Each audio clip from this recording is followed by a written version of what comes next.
Hello and welcome to the annual WriteHive conference. This year is jam-packed with a ton of great sessions for writers, writing professionals, and the publishing industry. WriteHive is a nonprofit serving the writing community with resources, events, programming, connections, and more. The 2022 conference brings you this session, Mental Health Rep in Writing. I am Justine Manzano, and I will be serving as both the moderator of this discussion and a panelist myself. I am the YA author of the urban fantasy series Keys and Guardians, which contains characters across the mental health spectrum.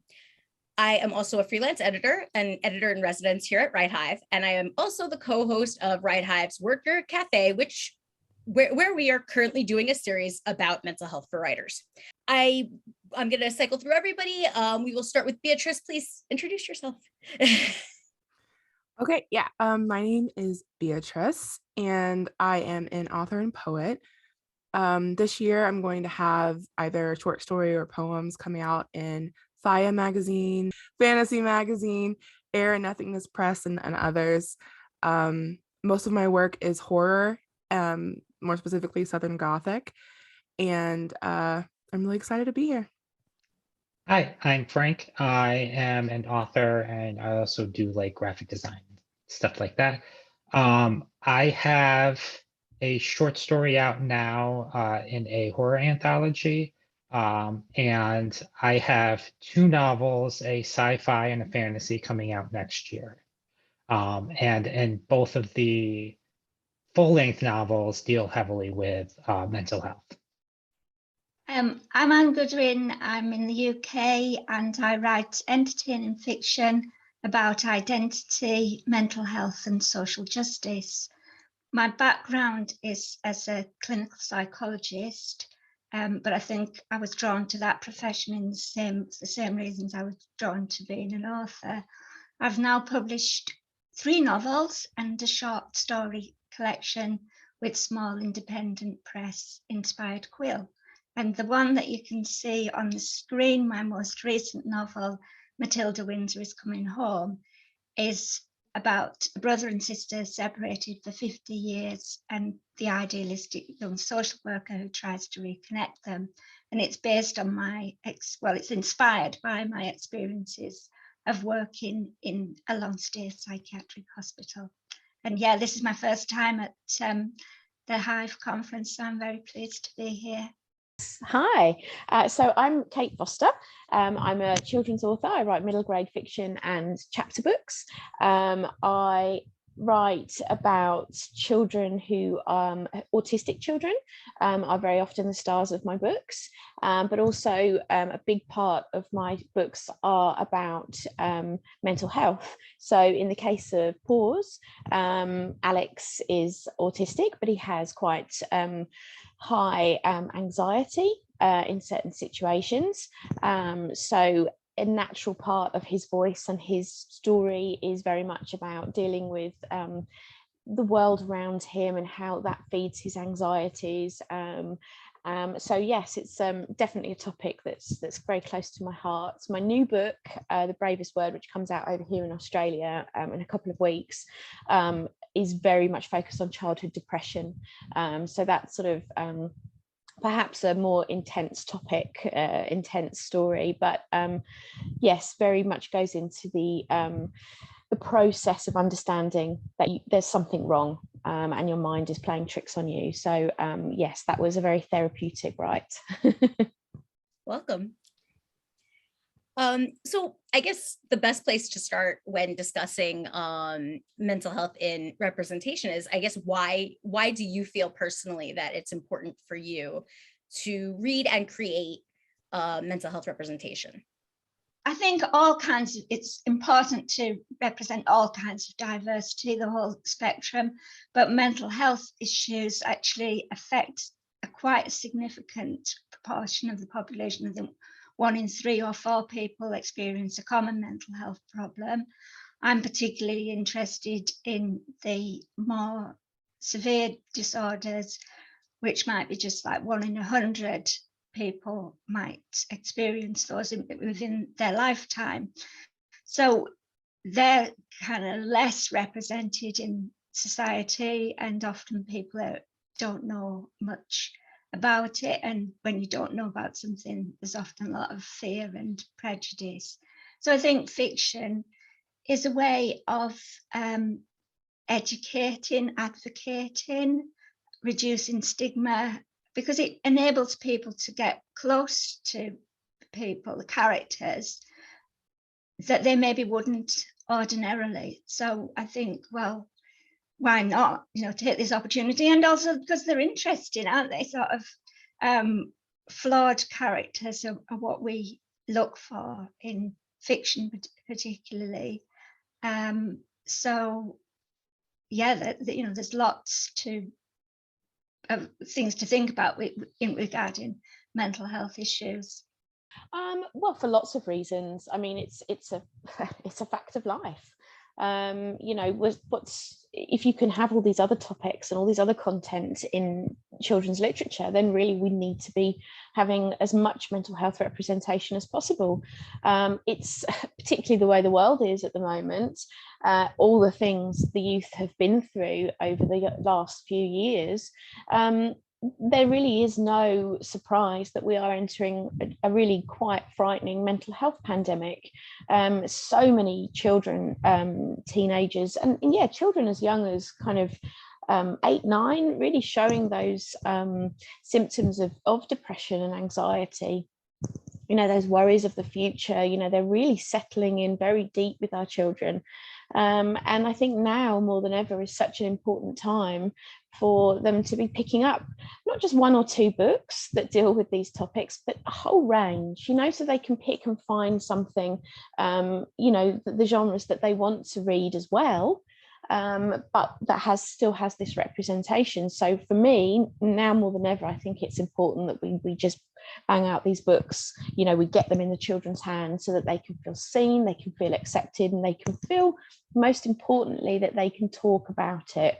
And that's really why I write what I write, is so that children can talk about it, so they can feel comfortable to go to someone they love or trust and say, yeah, my brain is telling me some strange things, or I feel really weird inside. And so I don't know if it's the same in the States or any country really, but certainly here in Australia, there's been a huge increase in calls to mental health lines, helplines over here. And I think it's a real telltale of where we're heading at the moment. And it's frightening. So I just feel like, I'm just one person, one small voice, but I really want to do my bit. I really want to get this literature into children's hands, visit schools, talk about it, say words, anxiety, depression, let's just say them, let's normalize them.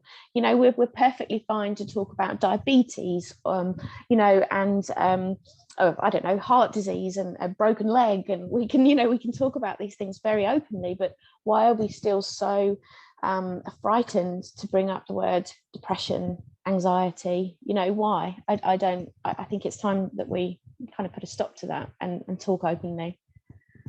Growing up, the representation that I saw, I grew up in an era when mental health was not talked about in positive lights. You were either crazy if you saw a psychiatrist or a therapist, you were that crazy person. Or on the other side, and I went to art school, you're an artist and you just have depression, and that's fine. And the ones that can't take it kill themselves. And the ones that can, they make great art. And this, I will say, kind of damaged me, because in college, I was going through a severe depression, and I didn't seek help. And when I did seek help the one time, they said they wanted to put me on medication. And I'm like, I thought back to all the stories of people saying, oh, if you go on medication, you just turn into a zombie and you stop being an artist and you can't create. So I moved away from it. I didn't go back. I'm like, well, they just want to put me on drugs and they want to take away me being an artist. And I can say that it stunted me for a while. It took a long time to be able to come to the fact that it's okay to admit that you have depression or anxiety, and it's okay to get help, and that's what you should do. And I feel like not seeing that sort of representation when I was growing up changed my view on it. And I don't want anybody else to feel that way. I don't want people to feel that this is something scary or wrong, or there's something wrong with you and you shouldn't do this. So that's why I try to put it in my writing, is to show that it's okay. It's okay, and that it can get better, and you can live a good life. You don't have to be depressed. Similarly to Frank, when I was having one of my mental health crises when I was younger, and my doctor suggested medication, I thought something is very, like, I'm not a normal person in a very bad way. And that kind of thinking came partially from friends and family, from my community, but also partially from media and books and movies and TV shows. And so part of the reason why I want to be sure that I am putting mental health representation in my work is to destigmatize, just like Ian said, and I think it's important to have this kind of representation, because I don't want other people to go through what I went through and what Frank went through and what so many of us go through with any kind of neuroatypicalness or mental illness or anything like that. I don't want anyone to feel like there's something fundamentally wrong with them because of whatever they have or whatever they live with. So yeah, so it's important to me for those reasons. I've seen in my family a lot of, particularly what Frank said, where things could have been mitigated early had intervention not been a dirty word to people. People who had problems that needed help, very clearly needed help, who was like, you're not crazy. Do you talk to yourself? Are you seeing things? No? Well, then, you don't need anything. You're fine. And that kind of, first of all, and if they were like, okay, good. What does that mean? Like, if they were, you get them help, that doesn't mean they're crazy. It means they just need help to get through. Right. But in the old attitudes about things that hopefully are starting to shift, was that, like, you just didn't go to a therapist to vent or to get those feelings out. You went because you were severely troubled. And so people were scared to admit that they needed something. And that was going on all over the place in my family growing up. And it was difficult. And then you tack on to the fact that those things, they bleed downwards. And so when it's generational and everyone in your past is, no, but that's not okay, then, when you need help yourself, you don't know how to reach out. And I've suffered from, and I'm very open about it, but I've suffered from depression and anxiety since I was very young teenager.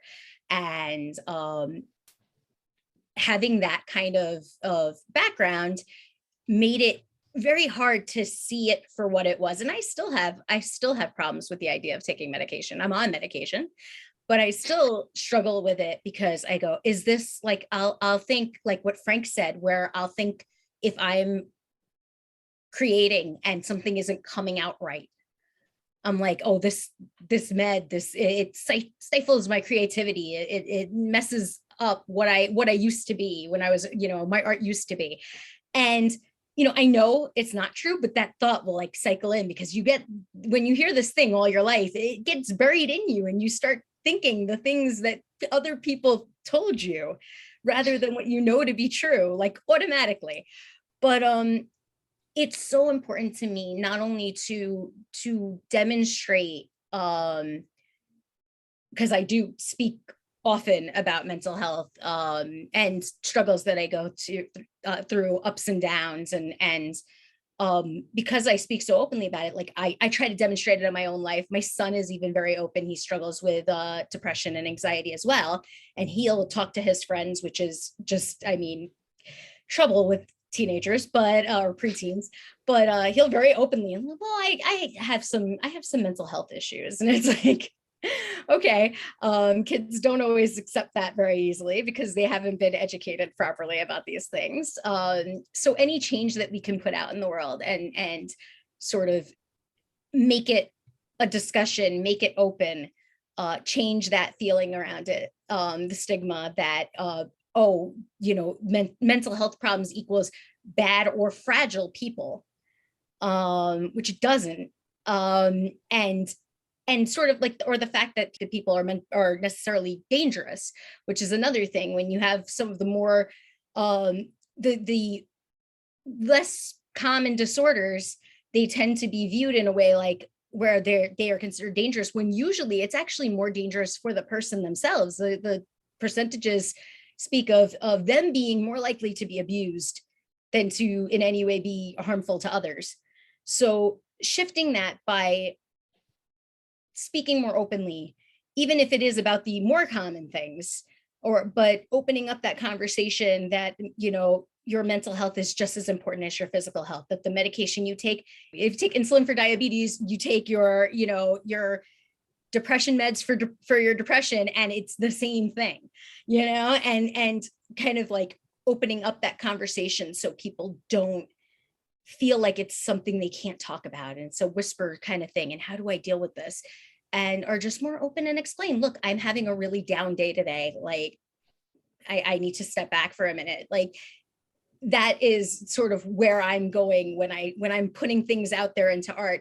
That, and also it's just really like we write what we know. I mean, it's representative of who I am and what I've dealt with. And so when I throw in mental health references in my story, it's not so much a, oh, well, I'm doing this for a specific reason, although I am open about it for a specific reason, but it's also just me representing like the life that I know, the people that around me and how they are affected by things, because it's just so prevalent and we just don't say anything about it.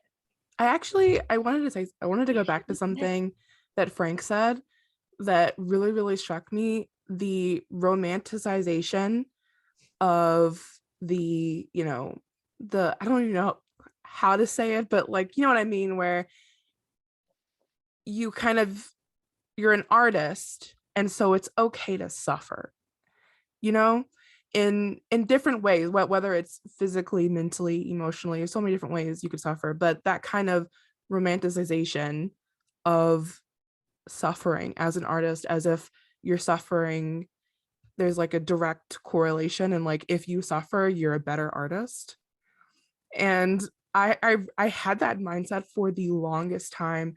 With the medication, with not wanting to take my medication, with, you know, it's kind of similar to like the starving artist like trope, where like, you know, where it's just like, if you suffer, then your art will be better because you'll have more to say or something. Or you're not suffering it's a enough. very, yeah, it's a very flawed logic.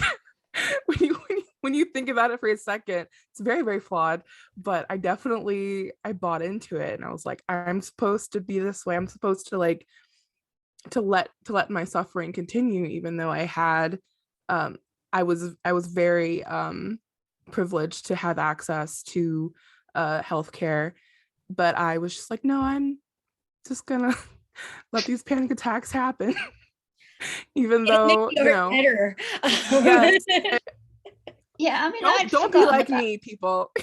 When I was going to say, younger, I'd forgotten about that until Frank mentioned it, because I mean, it used to be very much the same, the case. And even when I was sort of studying psychology, there was this idea that, and particularly if we're thinking of psychotic kind of experiences, that they were very close to creativity. It's like a very fine line. And so this kind of, as you say, sort of romanticization of these very strange and painful and disturbing experiences, but them being sort of similar to artists. I just wanted to chip in, though, on behalf of people who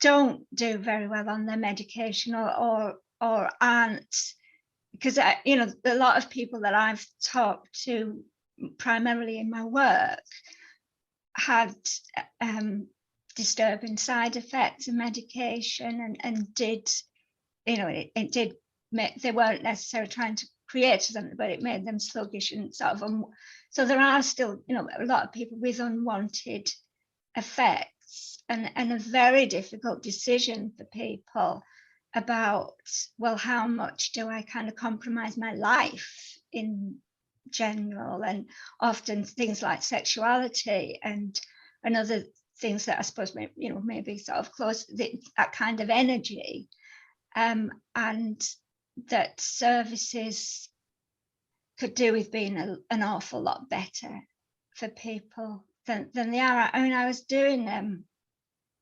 because I've done a few sort of interviews about my latest book, and I was talking to this guy about what changes, I was asked about what changes I'd seen in mental health services, because, you know, when my novel starts in 1989, and that was where I started work in the hospital in the mid 1980s.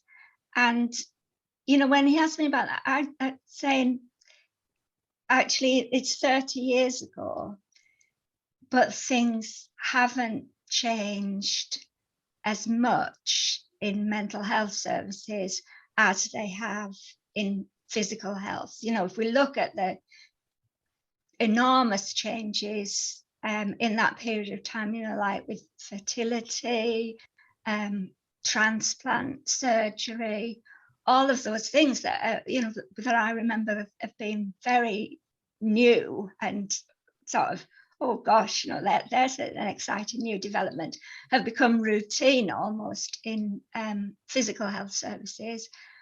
Whereas, I mean, there have been, you know, new drugs, community care, lots of things in mental health, but nothing like the same developments. And you know, and I think people don't generally get as good a deal as they might. So I suppose although obviously it's great to show how things can work for people, and you know, and we're getting on with our ordinary lives despite these other difficulties, that, you know, I think services could do a lot better for people than they do. Oh, definitely. I mean, I just look at my own personal, like I'm one of those people who just talk way too candidly about myself when I'm talking about, I'm like, I just look at my own insurance and I'm like, why is it that I have to pay like my normal specialist copay fee, and then my mental health copay fee is double that? Like, why is that a thing? Or why is it so hard to find a mental health practitioner for children in my city? It's New York City. It should not be that hard. It's one of these things where it's like, you think that would be easier, right? Like you think, oh, well, first off, it's New York City. It's like, oh, we think we're the center of the world in New York City. And then you know, we're being more open about this. We're talking about these things. And then also when you have a child who suffers from mental health issues, it's almost mandatory that you actually, and not that I'm complaining about it, but it's like a mandatory statement. Like if a child is having mental health outbursts in school, they're like, you better be taking care of this. And like, then trying to find someone who can help with it is so hard. And it's like, obviously the care is not being put on in the places where it needs to be put, because it's definitely not like you were saying, Anne, it's definitely not treated in the same way. It is seen as auxiliary to, you know, your main health, when so much of mental health impacts your health, your physical health. And so it's such a strange balance that we've, you know, that has been struck over the years that is completely imbalanced, as far as how we don't seem to care as much for our minds as we do for our bodies. It's a strange thing. Yes, we could talk for a long time about the American healthcare system, but I could go on for hours and hours and hours. I'm sure those of us who are American could continue to do that forever. But what you said, Justine, about how we could mirror that and see how we look at that with ourselves in terms of looking at our physical health differently than our mental health, and how in fiction, I really want to be sure that I'm always having those be the same, have the same weight, have the same importance. Because I think just like in healthcare, they're seen as two completely different and two things that don't interact at all, that don't matter to each other, and they're very much intertwined. And I think you can see that in the healthcare system, but also in fiction. I really, really love when books make mental health the same, like with the same kind of importance level as physical health, because it raises the stakes because you've got more than one thing to worry about, but also it's just really relevant, and I think that's really important to put into our stories, to normalize worrying or having to take care of our mental health and our physical health. Because we can forget it. Like it's Yeah. it's just because we'll keep running. Our bodies will keep running even if our heads are muddled and all over the place. Like we'll keep running physically. I mean, I'm known for it. I have a tendency to overwork until I because I can do it. And so like that is like it totally affects our physical though. Like we just don't see it right away. But a lot of times these kinds of things, they wear your heart down, they wear your, like all of these physical, very important organs that we, need to keep safe. We wear them down by running with our mental health uncared for.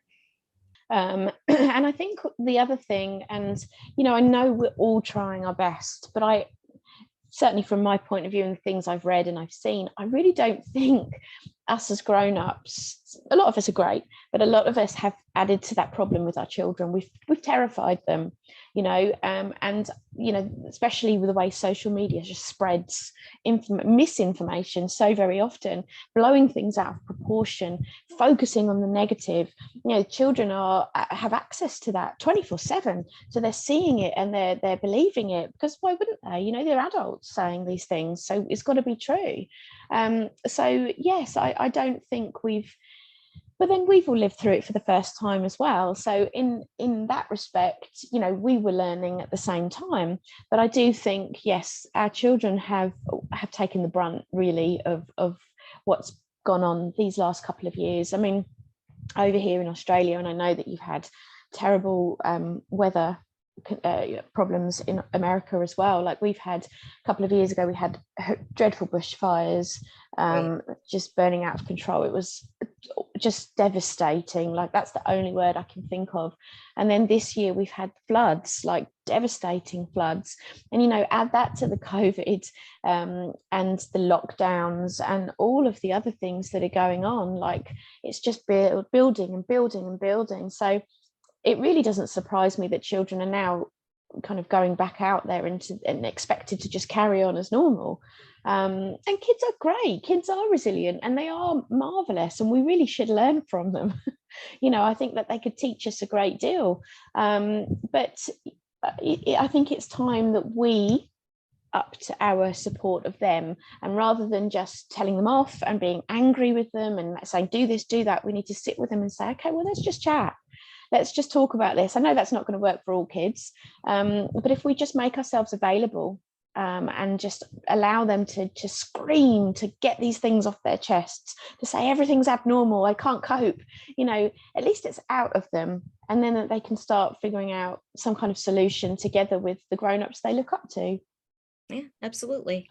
I probably talk about like an ideal world there, like, yeah, it's this simple. It's not that simple, I know, but I think if we start making these steps, Yeah, know. it's a step. And I often think that this is another reason, like I know I write my books for children, they're for children to pick up, but I do hope that adults read them as well, and not just parents, but teachers and librarians and people who really have that influence over children, so that they can yes, make themselves available. And that's the words that I always go back to. Like, I know we're all tired, parents are tired, teachers are tired, it's hard, we're not really supported by our government and our societies, and and that's right now, that is what it is. I don't know how you don't fix that overnight, that's a gradual change, but I think, like, I'm absolutely tired and I'll get to bed, and then my 19-year-old will decide at 11:30 that he wants to come chat with me. Maybe we're not going to chat directly about mental health or what's going on in his life, but I make myself available, like even just through one eye, like half asleep. But that's my opinion, is what you do, even if it's just silent parenting, where you just sit with them, and you just enjoy each other's company, and you're just there for them, just in case they want to say the words or tell you something, get it off their chest. I don't think we appreciate the magnitude of that for children, just that ability to be with us, comfortable with us, not bothering us, not taking up our time, because that's how they feel a lot of the time, like, oh, I best not bother mum at the moment because she's doing whatever. And actually, no, come in, I'll put this away, come and chat with me. Yeah, I totally agree. And again, I know I'm making it sound like this is the perfect world and everything I do is perfect, but it's not always that that straightforward. But I just think if we could just step up ourselves and do that for our kids, it will make a huge difference. I think it's interesting what Anne said in regard to that mental health hasn't changed on the healthcare side.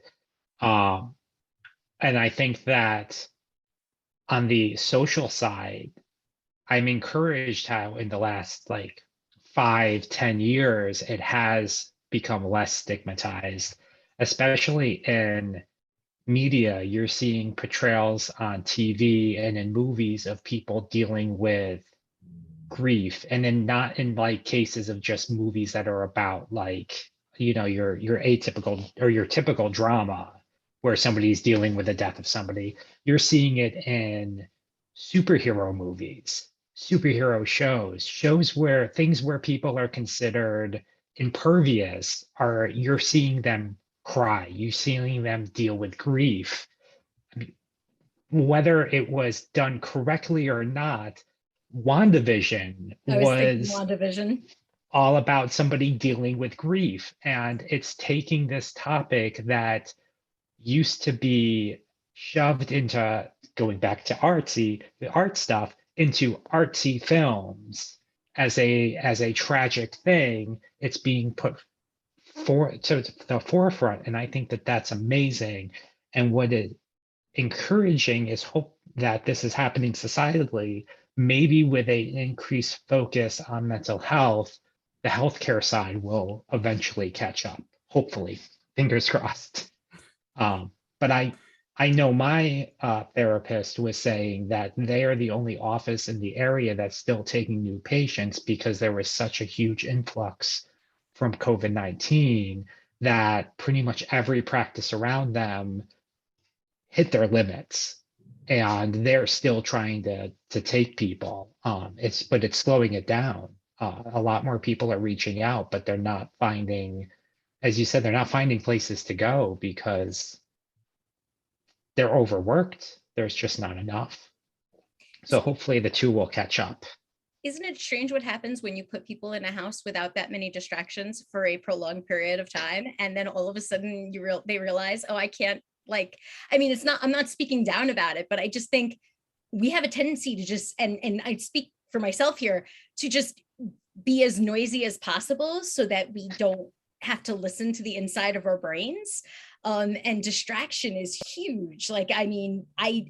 There are times where, and I will completely honest here, I would go to work and I would have my headphones and my music playing, and if my phone ran out of batteries or my headphones broke, I would be like despondent because, well, how was I going to distract myself on the train now? Now I have to actually think, which sounds crazy, but it's like being alone with your thoughts sometimes can be hard.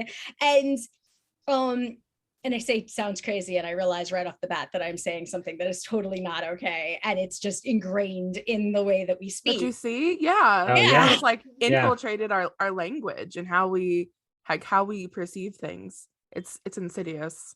It is. It really is. Like I have a family member who has DID, and I was talking to him and heard it as it came out of my mouth, me making some that's crazy, isn't it, comment after he had just gotten out of like a mental hospital.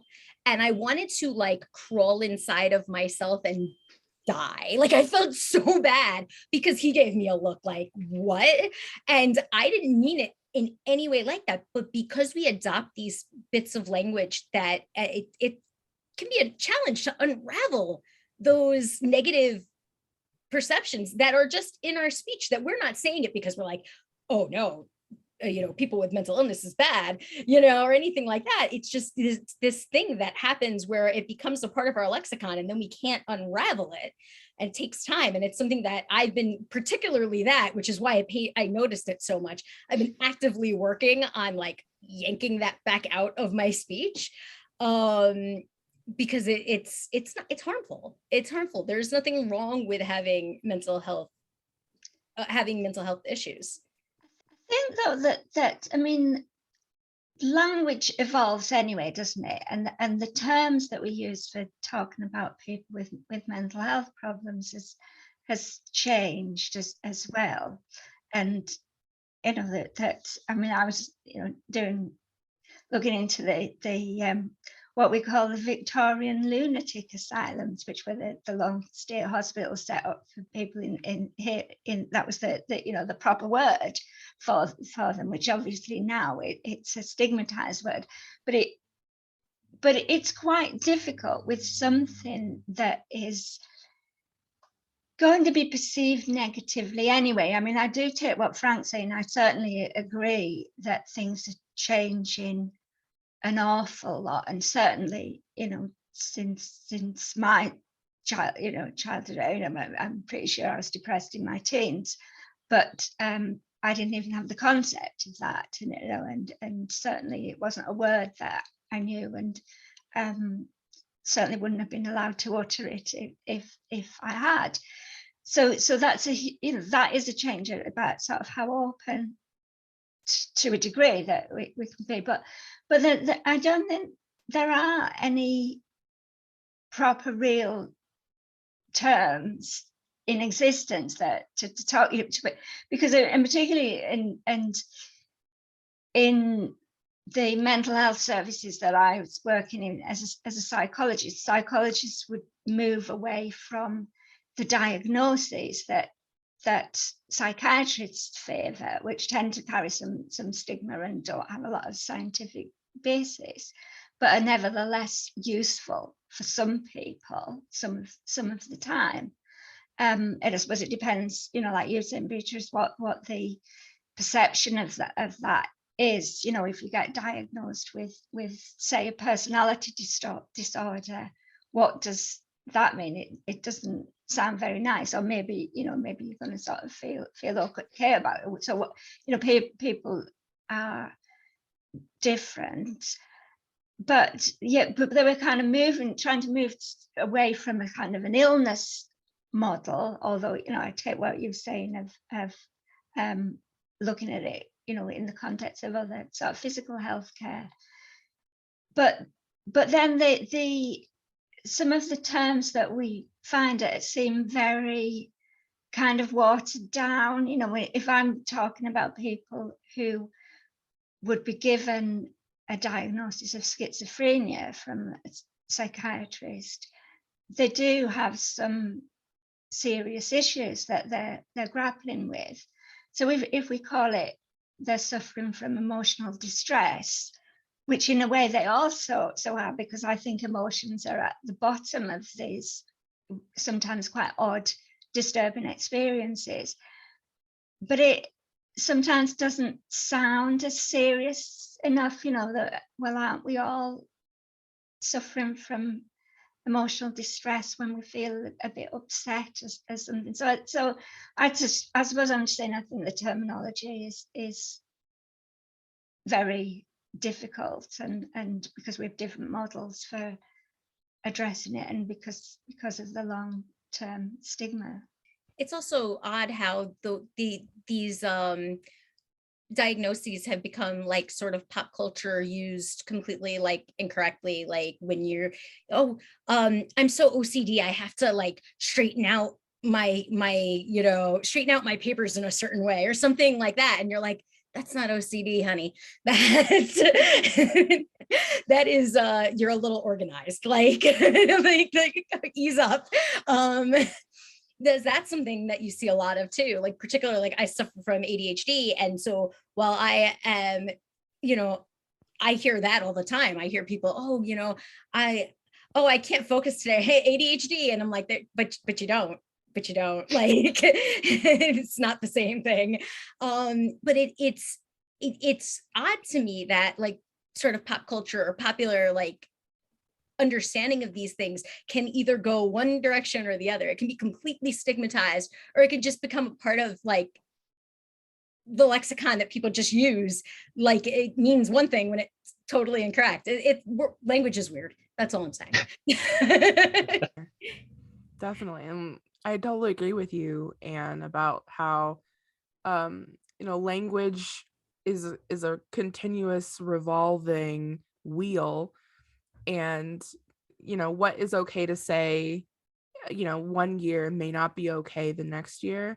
And I feel like as a society we are kind of constantly trying to better ourselves or improve ourselves, but in doing so we can muddy the waters in being specific, because sometimes specificity can be empowering and can be just accurate, and in other ways specificity can be really isolating and damaging. And so I feel like we are kind of constantly trying to find a balance of, I don't want to say something that's going to upset somebody or that it can be harmful, but also I want to be accurate in what I'm saying. So if someone were to say that I have emotional distress or I have mental health challenges, that is accurate and it's true, but it doesn't really speak to me as a person. I like my specific challenges, and if that's what you're going for and you want to be really broad and you want to be really maybe respectful, then that's okay. But also there's a time to be specific and to say what the diagnosis is. And I think it can be hard because one word can, like I said, be harmful for one person, but for another person it can be really empowering or just accurate. And and it differs from person to person, from country to country, from community to community.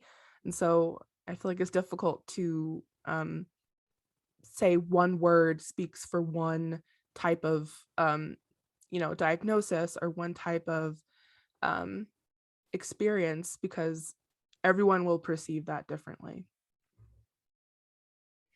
I want to go back to something that Frank had touched on earlier, where he was saying about WandaVision and how seeing these things in popular culture, it's helpful. And I wanted to know like how you've been impacted by seeing positive representation for mental health. I also really enjoyed WandaVision, by the way. Very, very cool what they did with that season. Groundbreaking in my opinion. Something that I'm constantly talking about this show, but the reboot of Charmed, it features 4 Latina sisters, and this Charmed, 3 Latina sisters, and they're witches and they go through the world. But one of them, her boyfriend died, and it was very tragic and it was very awful. And her grief, in her grief, she created an entire world very similar to WandaVision. She created, I'm just not realizing that, she created this entire reality because she could not, it didn't make sense in her mind. She could not process that he was gone. And I just thought it was beautifully done. It was very honest with the lies that we can tell ourselves, that we believe, that we want to believe, and the realities that we create for ourselves when the actual reality is too difficult or too complicated to process. But yeah, that was the best representation that I have seen. It was just beautifully done. So yeah, also I wanted to say Legendborn by Tracy Dion. The main character, she is, when we start the book, her mother has passed away, and throughout the book we see her, she sees a therapist at school, and she's going through all of these weird magical things, but the way that character has to deal with grief, I thought it was also just beautifully done. But yeah, so Legendborn by Tracy Dion, very, very good. Oh, where do I start? Just the being seen, I think, is just maybe, again, it's not spoken about, but sometimes you can just see it in change in a child's demeanor and their approach to just their everyday life and tasks and things that they do. And again, I think when there is that positive representation, it doesn't just help the children, it doesn't just help them themselves who are feeling and sharing all of those emotions to understand them a bit better and be more confident to talk about them. It helps the parents and the guardians, the teachers, the librarians, every adult benefits, I think, because it hurts us, certainly does me. It hurts me to see children suffering, you know, obviously particularly my own.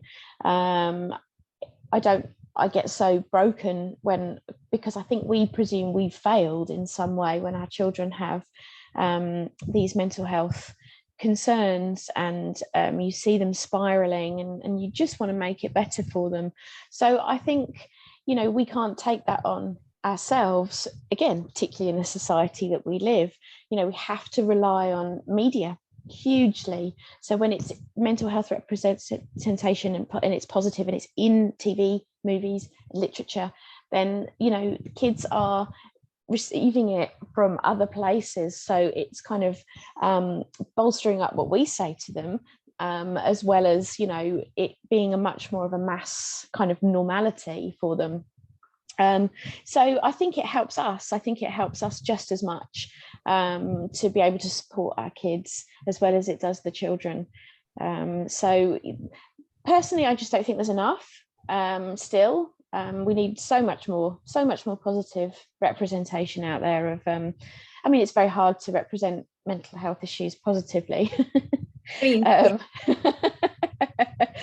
mean, it's a negative situation, but there are positive ways to look at it, I guess. Yeah, absolutely. It's allowing that hope to be kind of woven through, you know, and it's the balance. It's all about offering balance to these kids, you know, like, it's really hard. It's actually kind of just going, you know what, your feelings are completely valid. I don't blame you for being that way. You know, what you're going through is awful. But you know what?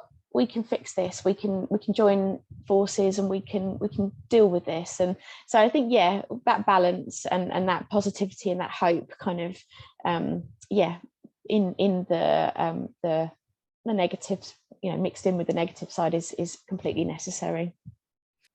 I can say for two things, I'll say one really quick, was that now I identify as non-binary, but I grew up in a very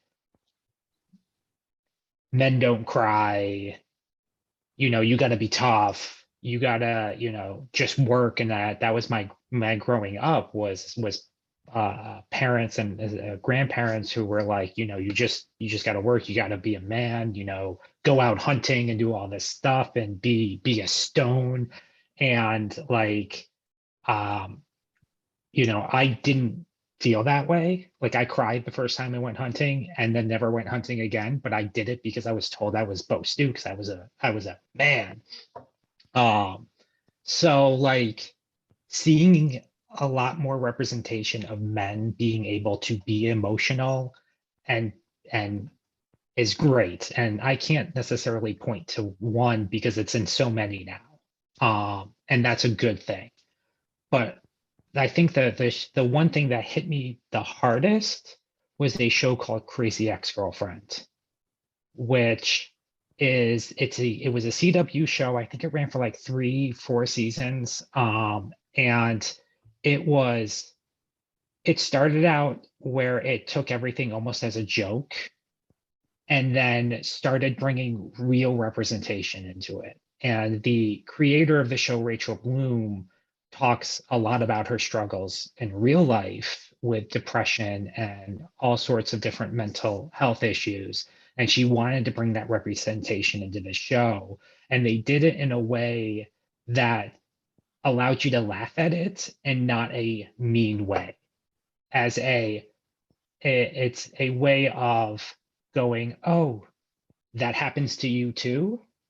And but with a kind of a lighthearted spin on it. But it's a very serious show when it can hit really hard. And there are people I know that I won't recommend it to because it is such a hard show to watch, even though it's a lot of fun. And it was very groundbreaking for me. And I was like, I still think about that show. I finished watching it, you know, years ago. I think it finished like 3 or 4 years ago, and I still think about it to this day, about how amazing it was to see the curtain pulled back and somebody just bearing themselves in such a way. Absolutely. And you know, like I think I don't blame our parents and our grandparents for the way they were. You know, they did have an awful lot that they were going on in their worlds. You know, things weren't the same, and so, you know, there was that, not necessarily a push, but there was that encouragement to just get on with it, you know, especially, I mean, I'm English, so, and that's our way, you know, you laugh in the face of adversity and you just crack on, stiff upper lip, all that. But and that is just the way of life, and that is what you had to do. It certainly isn't healthy for everyone, but again, I think it comes down to balance, and I hope that we can continue that balance into the future with our kids now and ourselves. You know, I suffer with mental health issues, so, you know, I'm always kind of looking after myself now I've learned what to look for and how to deal with it. So I think my worry is that we don't want to lose that balance with ourselves and our children. Like, yes, we are important and we do need to look after, you know, ourselves, because if we don't look after ourselves, we can't look after others. But at the same time, you know, we do have to fit in, and we do have to be there for others, we do have to be present for others, we do have to be resilient.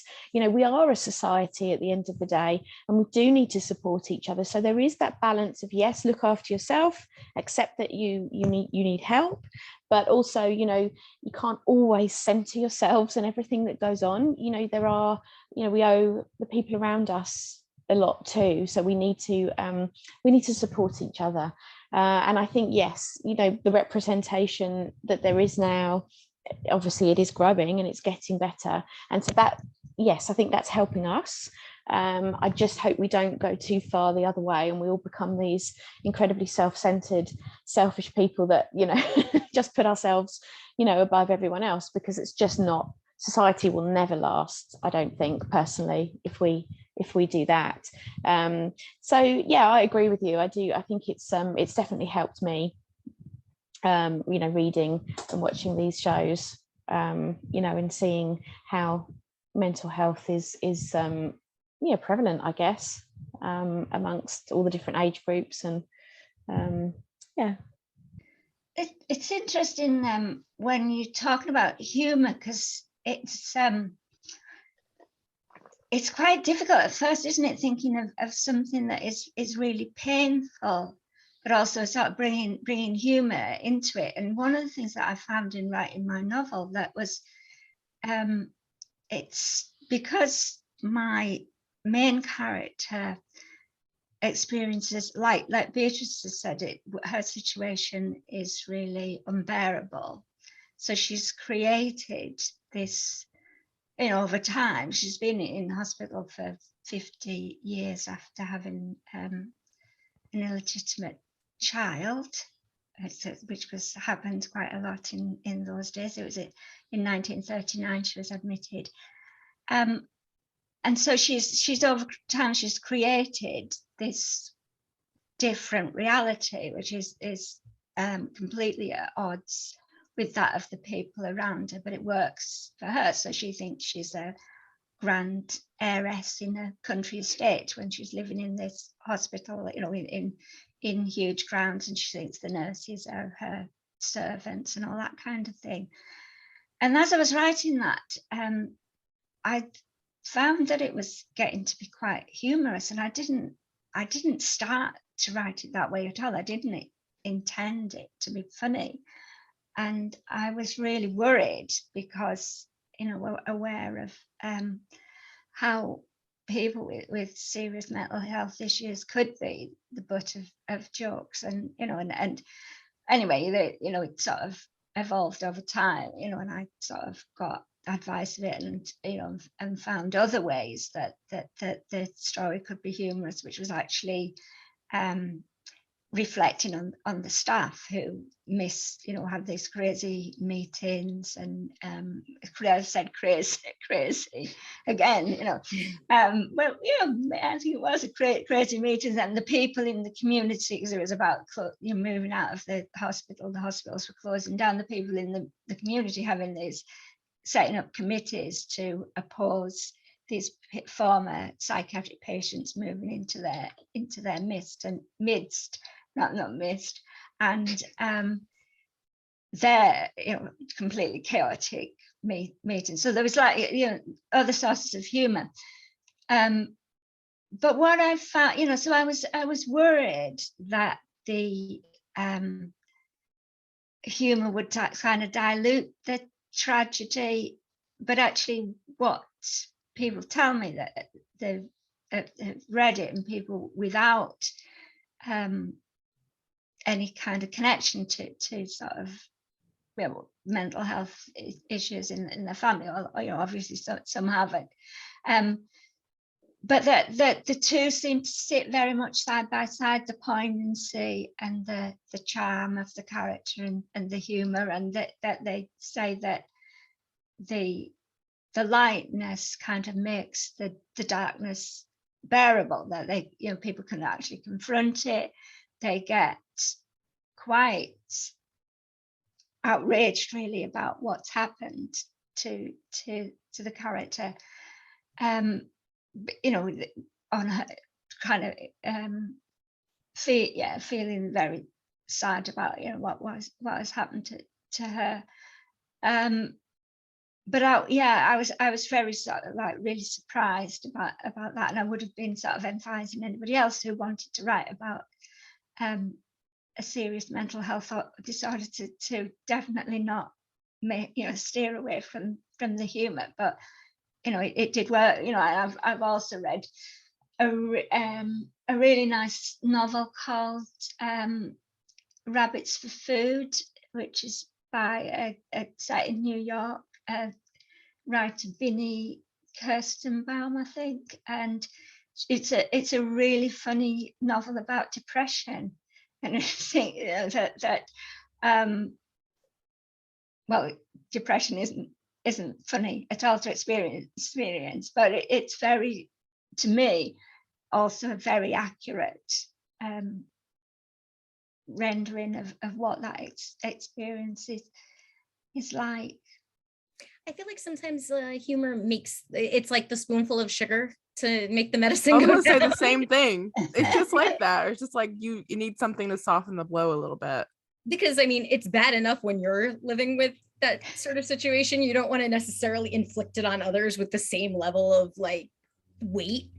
So yeah, often I mean, I even like when I talk about myself, I have a tendency to make jokes or to try to, because you don't, you know, yes, I have very bad down days and it is very difficult, but it's also, it's a part of life. And I feel like life tends to just be easier with humor in general. And you'll find that there's, you know, a lot of the famous people who struggle with depression tend to use humor quite a bit. And it's how you cope.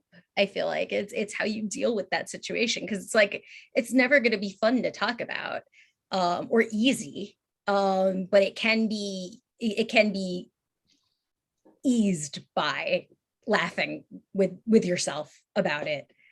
One thing, I wanted to, I mean, it's not humorous at all, but there is a book that I absolutely adore called My Heart and Other Black Holes by Jasmine Warga.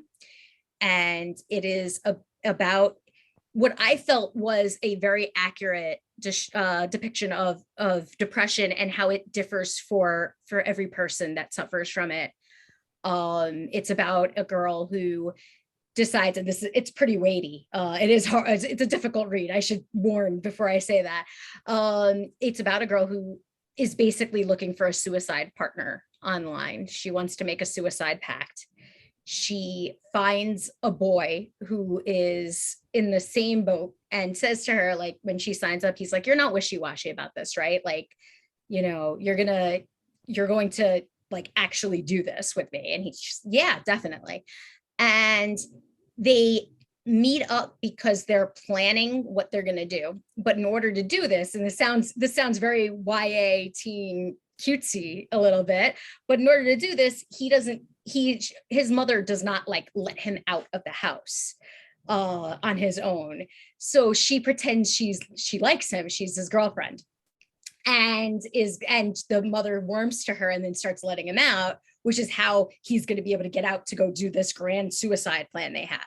But as they start to get to know each other, things start shifting because they were both isolating themselves.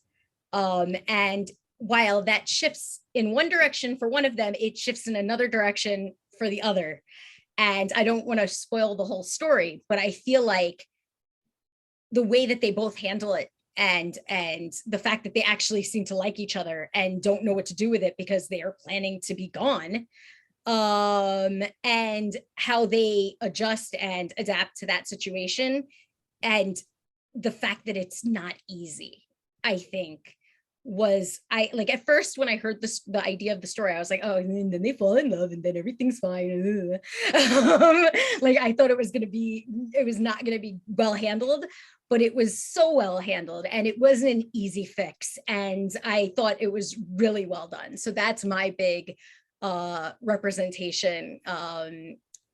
recommendation for this topic, because that just it honestly blew me away also in just how much it felt like the way I felt sometimes. Like the descriptions were so on the money when it came to dealing with depression and how you feel the people around you, how you feel about the people around you, and how you look at people who are happy, and that like I'm here sad staring through a window and watching everyone else be fine, and the frustration of that. She just does a really great job with it. So that's my big recommendation. Well, okay, so probably the best book that I can think of is by Australian authors.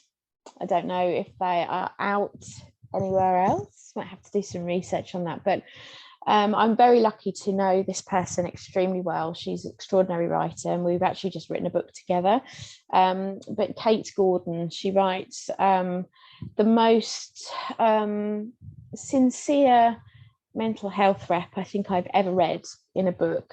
There are some beautiful books out there that really deal with mental health. Very often I think those come hand in hand with disability, actually.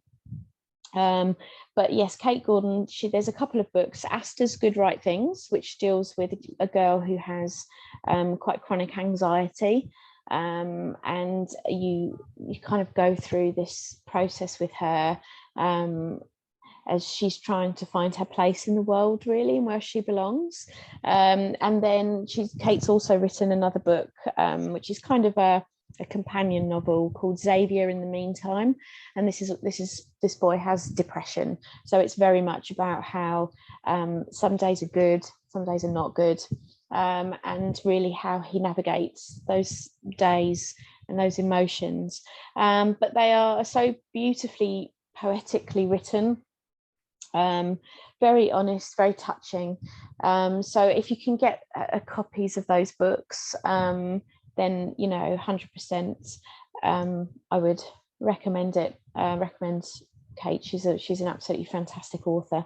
They are like, I would sort of say don't get them if you wanted a really upbeat sort of read.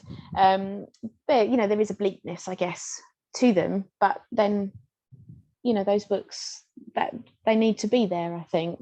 And I know that there have been children who've read those books who've responded to them and kind of really approached their librarians and their teachers and said, wow, this is me, and these are all the feelings and thoughts I have. So yes, that's my Kate Gordon for anyone who would like, and my book. What I also wanted to talk about was, where do you feel that representation is lacking and can be improved? And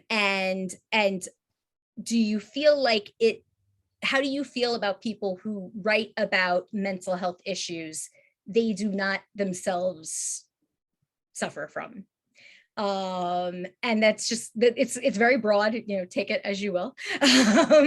But yeah, it's something that I was wondering about when poking around this topic.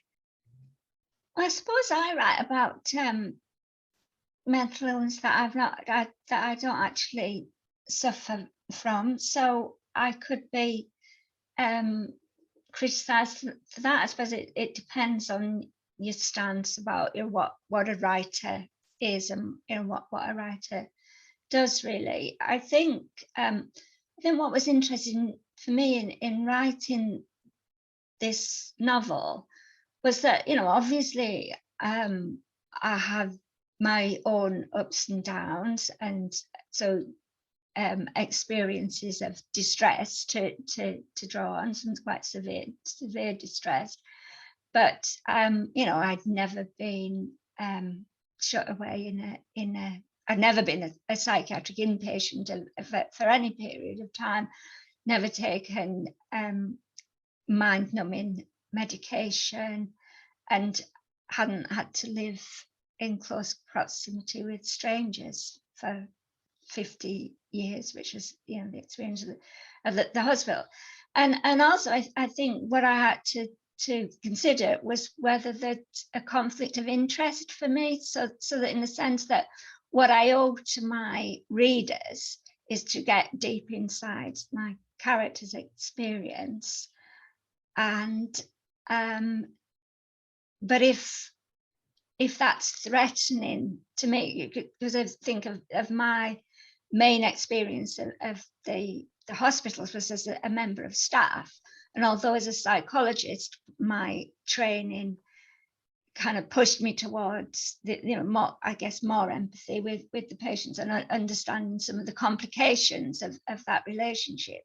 Nevertheless, that there's a part of me that is a little bit sort of separate from that when I'm in, and I want to think of myself as a good sort of helpful person who isn't part of a system that actually harms people. So some people. So it was, I think I probably wrote it a different novel having been retired from that work than I would have been when I was working there, even though I'd done research sort of looking at from the patient's point of view. It's still you know, so it can be quite painful to get properly in touch with that. So, but I think it's a writer shouldn't be constrained by just what they've experienced, and I suppose it depends really what we mean by the experience. You know, it's like we draw on our own experiences in all kinds of ways, and I think it's just trying to be conscious of our limitations in doing that, and be aware of the areas where maybe we can't go, you know, just because of who we are, that, you know, our differences. So I kind of, yeah, I wait for somebody to tell me that I've made a complete mess of it. But yeah, I think we can write about very different things. But going to your second part of your question about where representation is lacking, I've got a collection of about 80 novels featuring a psychotherapist of some kind, or a therapist or counsellor, and most of those fictional therapists get it wrong in some kind of way, and I think partly because it's very, very difficult to tell the difference between a therapeutic conversation and a conversation with a sympathetic friend, and that I think sometimes authors go into that thinking, oh yeah, you know, I know what a helpful conversation is, and you know, and they imagine they've got a stereotype of what therapists do, and get things wrong about boundaries, confidentiality, supervision is, you know, people people chat about their cases to their spouses and things like that. And in a way, I mean, I'm going to be hypercritical in this area. You know, I've worked as a therapist. I've had a lot of years of therapy myself. But yeah, I mean, everybody's going to be sort of critical of representations of their own job. But if it puts people off going for therapy because they think, you know, it won't be confidential or whatever, then I think that's a bad thing. Yeah, I definitely find it interesting that the way that all television therapists or book therapists seem to talk always seems very like, oh, is that how you feel? Like that, like I don't think my therapist has ever said those words in that way before. And I just find it funny, like that it's always, it seems to be this like prevailing trope that never actually really happens in real life, like at all.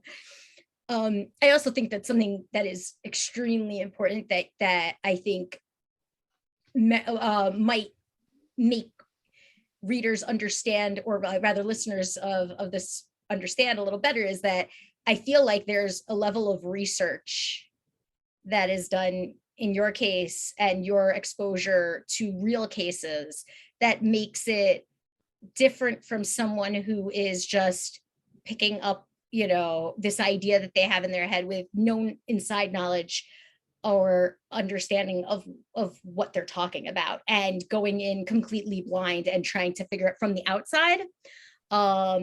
As just a point I wanted to make, in case I made you uncomfortable with my question, which I really didn't mean to do. No, that's it's a very good question. No, absolutely no, it didn't make me feel uncomfortable. I just wanted to make sure, because I see where you're coming from as far as where you have a different stance and are able to see things about mental illnesses that make it different when you write it versus when a person who is completely outside of any kind of mental health position or also dealing with mental health tries to write something that involves that. So it just, yeah, I think I just wanted to say that, but we all have biases, and I will have biases because I've worked in the system, and that it's my responsibility to try and overcome those biases, which I think I have, but there are always limitations to that, really. And I think it's just acknowledging that and doing your best. I think that, particularly in children's literature, I think that's what I'll kind of talk about, because that's what I do and I'm immersed in. There's a lot of books out there with mental health representation, but very often the person with the mental illness is a sibling or a friend or a parent, and that child is the secondary trying to deal with it, the carer or the support. And I'm not saying those books shouldn't have a space, and they shouldn't exist, because they should. They're very important, because mental health does affect family and friends. So we do need those books, and we do need to see ourselves in those roles as well. I don't know if there's many books out there that deal with it head on. This is mental illness, this is what it looks like inside the brain, this is what it looks like in coping with life. So I think there needs to be more representation, which is very direct, which is very again, that's a very difficult one, and probably answers the first question. How do you do that? How do you approach that? And I don't really know, because every genre is going to bring a different approach because of language use and the world building and all that sort of thing.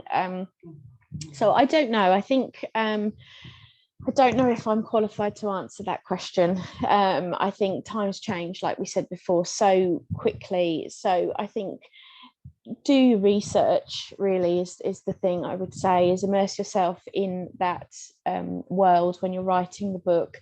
Learn about what's going on in the world, maybe to make it timely. Look at the language which is being used. Certainly avoid using words like crazy in your books. We have time to think about it when we're writing, so there's absolutely no reason to leave those sort of more dodgy, is that the right word? The more words that perhaps could be taken the wrong way. There's an awful lot of words that we use in everyday life that just slip out because we're so used to saying them. But yes, in literature we don't have to use them. So yes, I would definitely get some readers to have a look at your work and make sure that they're highlighting anything that potentially, and then it's up to you whether you want to go into battle with that word or that term, or is it worth it, or is it easier just to take it out? How much will it change of your book? If you replace it with something that's far more reader friendly.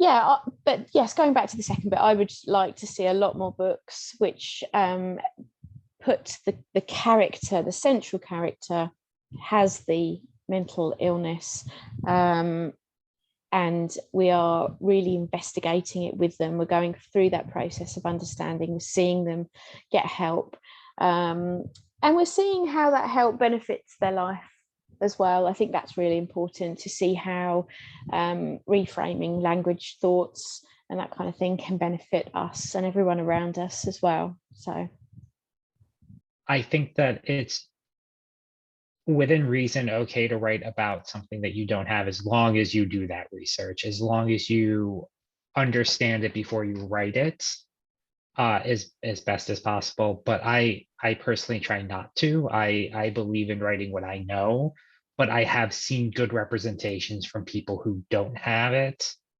don't have a certain, anxiety or depression or whatnot. They don't have it, but they write really good representations because they did their research, they talked to people.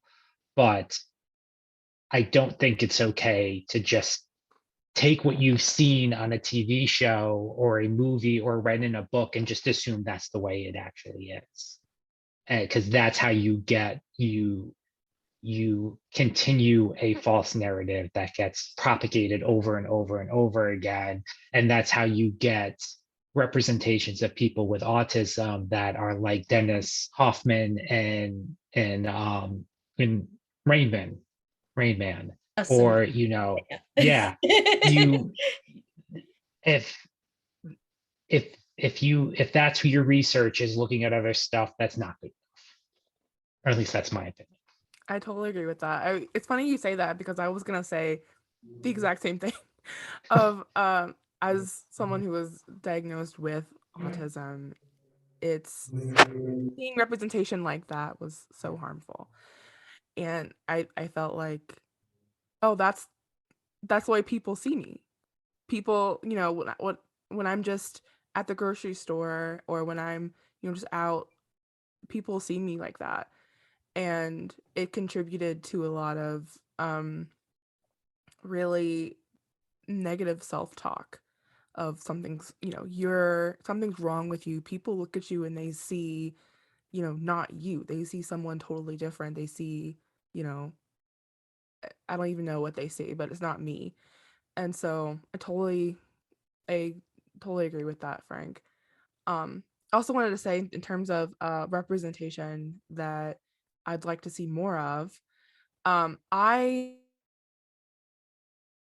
as a Black person, everything I write, I write from a Black perspective, and I am really passionate about showing different forms of mental health challenges from the perspective of a Black person in normally in a Black community, just because that is my lived experience of living in a Black community with a Black family, Black, everything.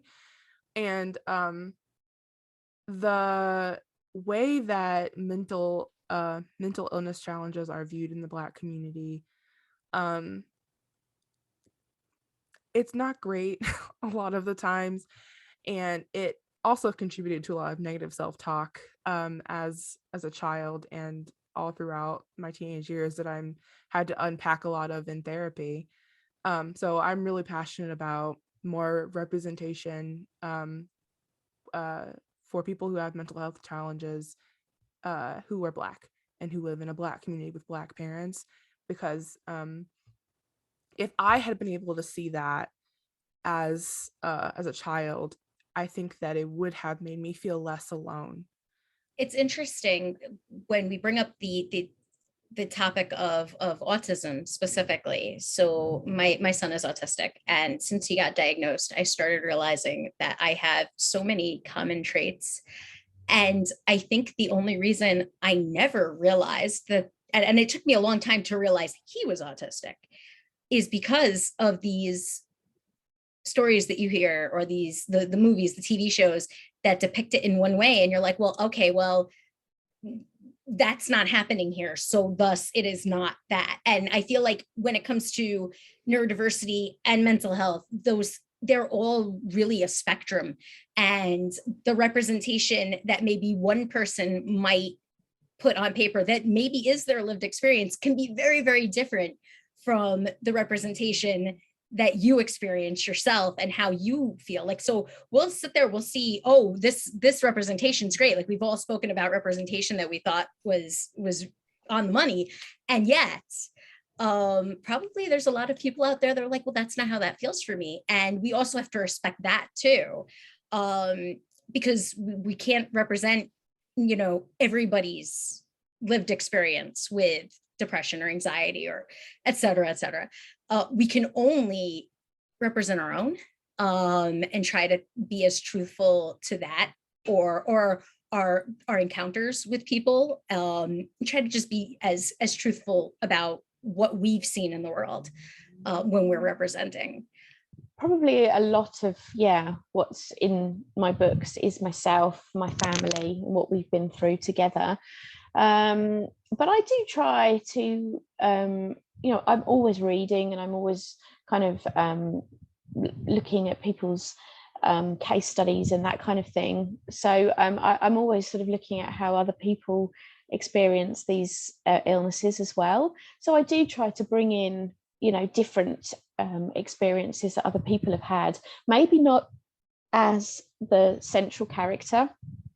The central characters are generally me, or someone very close to me who we've been through things together, but maybe secondary characters I will bring in different experiences, because I don't know if I can necessarily write them as authentically if it was the main character.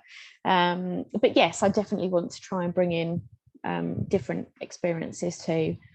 I'm very free. People should, I believe, should be able to write what they want to write. I also believe in consequences. So if you don't do your research and you don't employ the correct people to help you bring those characters to life authentically and accurately, then unfortunately, yes, you should deal with the consequences. But that's just obviously my own personal opinion. So, but when I'm writing my books, I wouldn't write anyone who isn't as a main character. I wouldn't write anybody that isn't something I've experienced or know, firsthand, because I don't think I don't want to do that. I don't want to take away that place from another author who has experienced that or can bring that life and authenticity to the work.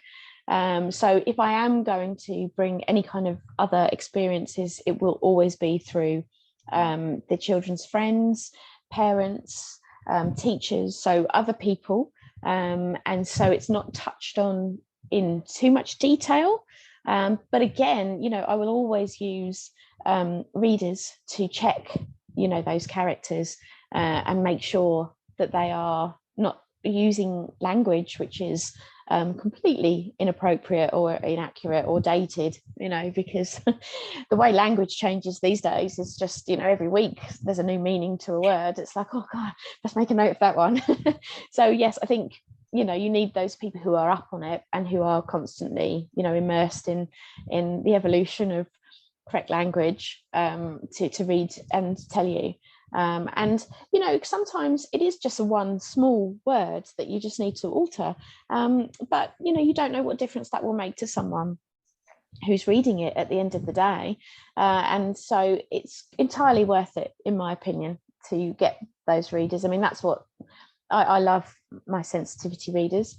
I use the same few for my books, and even though I'm autistic and I have mental health issues, I still use autistic sensitivity readers, because like we've said, my experience is not everyone's experience. So words I'm quite comfortable to use or have used to directed at me might not be what everybody else is happy with. So I don't want to hurt people, and I don't want to do our community poorly. I want to represent us well and bring us together, and also bring us and connect us with the wide world, so that those people can use the correct or not correct language, but the more appropriate, user-friendly language, if you like. More accepted terms, I guess. Yeah, absolutely. But then, I mean, like I say, that's another thing, is that it's continually changing at the end of the day. So everybody probably needs to chill a little bit in terms of people using the wrong language, because we all know how long it takes to get a book published. And that's, oh God, and that's even just from actually writing the book and having your sensitivity readers and having them check, to having sold that book, to then having it published. Sometimes you're looking at 3-4 years, sometimes even longer. So I do think we need to sort of step back and go, oh well, that perhaps it's not now the right word that we should be using, but how wrong is it? How far outside the lines has this person gone? It's, again, oh gosh, it's so, there's no answer, there's no ideal on this one, but I think certainly me, I'm very relaxed about things. I don't get cross when people use the wrong language. It is what it is, and I think sometimes just a gentle, probably shouldn't say that word, or we maybe try this word, it's better, is all you need to do.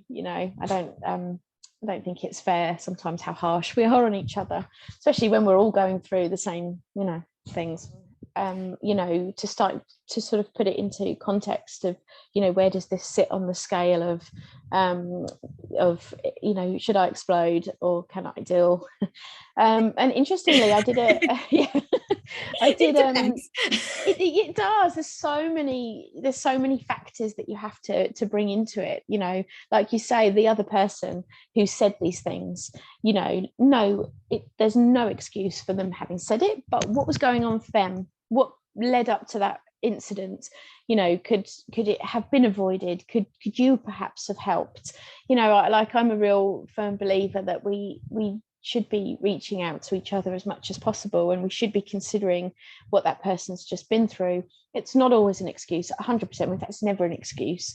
But if we could just talk, if we could just use our language or our patience, and just allow situations to calm and settle, and then, you know, you can have such a more open and rewarding conversation about these things. And interestingly, I did like a panel chat not long ago I ran a small auction for mental health for a mental health helpline over here called Beyond Blue, and we did this this gorgeous little auctions, lots of my lovely friends over here. Generosity and kindness of people just brings, it's just so lovely. It just reaffirms, you know, your belief in humanity. But anyway, we did this little panel, a few authors and a mental health first aider. And she was saying she was just one of these people that you could listen to all day. She was so gentle and calm. And anyway, she said a lot of things, it's just working on your language use. So she said, like her daughter, I think, would come home from school and I'm really angry about the da. And she said I would sit with her and say, well, are you angry or are you frustrated? Because they're not the same, and we can approach, you know, those emotions differently. And she said just sort of framing the language differently makes a huge difference to being able to process what's happened and how you move forward. And I just found that fascinating. You know, sometimes it is just a tiny tweak, and, you know, a situation can not explode. So on that note, I think it's time to start wrapping up. So what I'm going to do is I want everybody to just sort of give their final thoughts, anything that we haven't covered that you want to speak about, and to tell us where to find you online so that people can, you know, learn more about your stories and your work. Okay, final thoughts. Mental health challenges, as Anne said at the beginning, they are very common. There are obviously mental health challenges can mean so many different things, but they're so common, and I really hope that we are at a place where we're only going up in terms of representation and in terms of non-exploitative representation, because a lot of people, children, teens, and adults, really need to see this representation on the page, on the screen, wherever, so that they don't feel alone. Yeah, that's pretty much it. Where you can find me online, I'm at Beatrice Iker everywhere, so come find me. I'd say the biggest piece of advice I can give is if you are a writer and you're writing about something personal, if you're writing about your anxiety, your depression, don't let somebody else tell you that it's wrong. I have had an editor in the past try to tell me that the way that I wrote anxiety was annoying and that I should just not have the character be anxious because it was making him annoyed at the character for being anxious. And I did not work with that editor after that because I saw that as saying, wow, thank you. My life is annoying. But, you know, you have to stick to your guns. If that's your experience and you feel that you need to share it. And don't let somebody else tell you that it is wrong with your personal experience. If you wrote something you don't understand or you don't have and somebody says that's wrong, then reevaluate what you're doing. But that's my biggest advice. If it's personal to you, stick to it, because there's at least one other person out there who's going to read that and say, oh my God, somebody gets me. And I feel like that's the best thing as a writer is when somebody says they see themselves in your writing. With that, you can find me at FLTV_writes. at Twitter, or I have a webpage that I should dust off. That's just franktybush.com. I think really if you draw, just say that to people is look after yourself. If you're writing about things that are coming from your personal experience at whatever level and painful experiences, then it's probably going to be quite, at some point it's going to be interesting for other people to read, but take care of yourself when you're doing it. It can be quite difficult to do. But the other thing is to say that I think that our duty as fiction writers is to tell a good story, and that whatever that's based on, that's what it boils down to. And then, yeah, please come and find me at my website is goodwin.weebly.com. I'm on lots of social media at anecdotist with spelt with ANNE. Whatever, I'm burbling here and making it worse for myself. Yeah, but I mean, if you go, oh, I shouldn't advertise them, but put me in the main search engine, I usually show up under Anne Goodwin. There is another author called Anne Goodwin, but we're not the same person. And I'm also on recently on TikTok. So yes, my real final thoughts on mental health, just in general in life, is to not be afraid to talk to somebody, whether that be family, friends, teacher, or one of the call helplines. You know, if you're feeling that you're just very confused, not really sure where you're at, talk to somebody. And if you are writing mental health representation, you know, be honest. I think that's the beauty of literature, is that you can bring such honesty and direct, authentic experiences into the hands of people who need it. But if you do want to write mental health and do it, please put mental health rep in books, and all genres. It doesn't just have to be contemporary. You know, mental health. If you can have a fantasy world with sword fights, but still with a character that has, you know, mental health issues, then that's even better, because, you know, we're feeding the whole variety of readers out there and all their tastes. You know, so why should someone with depression who absolutely loves sci-fi not be able to read a sci-fi book with mental health rep? Let's do it. Let's bring all of these you know, genres out there, please, because it's really important. So that's my advice, is write it, every genre, do it. So yes, you can find me online. My website is kfosterbooks.com, and I'm K Foster Author on Twitter and Instagram.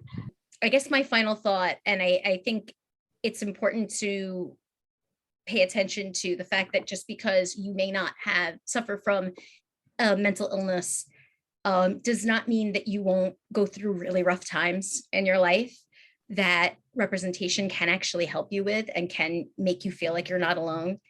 For instance, I mean, Frank brought up WandaVision, and grief is something that can cause a situational depression. It's really difficult to deal with, and that representation and that the removal of the stigma can help people who are not even suffering from severe chronic mental health issues deal with the fact that, you know, emotions and situations can be hard in life, and going through a rough time, there's no shame in that either. And we can all find help by being more open about how we're feeling and what constitutes mental distress, and just having an open conversation. So, well, that's my final thought. And I'm Justine Manzano. You can find my books anywhere books are sold, and you can find me at justinemanzano.com or on Twitter and Instagram as Justine_Manzano, and always in the WriteHive main forums. I'm always around. I have my own little editor section too, so you can always pop in there and say hi. If you are looking for other content that is somewhat similar to what we've talked about today, or further, or also explores some of these topics, we have a session from our 2021 conference called Catharsis Through Art, Writing Trauma and Painful Experiences. And that's on the YouTube channel that you are probably watching this video on right now. So for now, if you're watching this live during the conference, please join us for the live conference Q&A over at the WriteHive Discord. And thank you for joining us today for this panel.